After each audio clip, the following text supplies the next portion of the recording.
Ito ay rated SPG, striktong patnubay at gabay ng magulang ang kailangan. Isang mapagpalang araw mga kapamilya, ligtas na ngang nakalabas si Mayor Roberto matapos ang pagtatangka sa kanyang buhay. Dumating si Olivia at nagpakita ng pag-aalala na kunwari hindi niya alam ang nangyayari.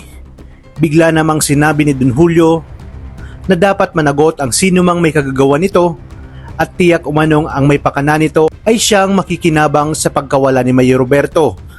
Galit na galit si Roberto at ipinangako na hahanapin niya ang nagtangka sa kanyang buhay at hindi niya palalampasin na hindi ito magbayad.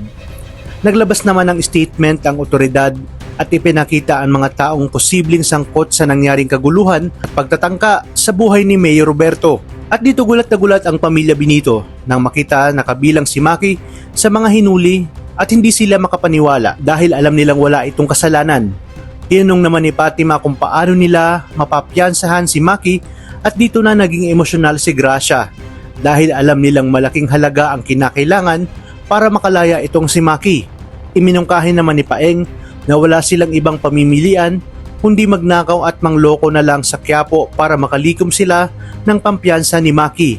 Samantala, matapos magtagumpay si Tanggol at ang kanyang grupo sa pagkuha ng diamante at pera, ay hindi naman maiwasan ni Boss Divina ang mangamba dahil baka daw magsagawa ng investigasyon itong si Miguelito.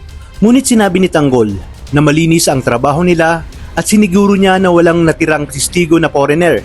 Dagdag pa niya na kahit gaano pa kalakas at makapangyarihan si Miguelito, ay magagawan pa rin nila ito ng paraan. At plano niyang paikutin si Miguelito para mas lalong mapakinabangan nila ang koneksyon at impluwensya nito. Sa kabilang banda, gulat na gulat si Tinding nang makita niya na nakandado ang kwarto ni Marites, kaya agad niya itong binuksan. At laking gulat niya nang makita niyang umiiyak si Marites. Sinabi ni Tess na ikinulong siya ni Rigor sa loob dahilan kaya't nagliyab sa galit itong si Tinding. At sinabi na umalis na lang sila ni Marites sa bahay ni Rigor dahil hindi na siya ligtas sa poder nito. Habang palabas na sila, ay siya namang pagdating ni Rigor at naabutang tinutulungan ni Tinding si Marites para umalis. Agad na hinila ni Rigor si Tinding papalabas ng bahay habang nagmamakaawa naman itong si Tess na wag saktan itong si Tinding. Dito na nga nagkagulo at pilit na isinasama ni Tinding si Marites dahil puro pasakit at pagdurusa na lamang umano ang dala nitong si Rigor sa kanya. At dahil dito ay lalong nagalit si Rigor kaya binunot niya ang kanyang baril at itinutok kay Tinding. Wala na ngang nagawa si Tinding matapos magbanta si Rigor at sinabi na si Marites ay pagmamay-ari na niya at wala na ngang karapatan si Tinding na pakialaman ang kanilang buhay na mag-asawa.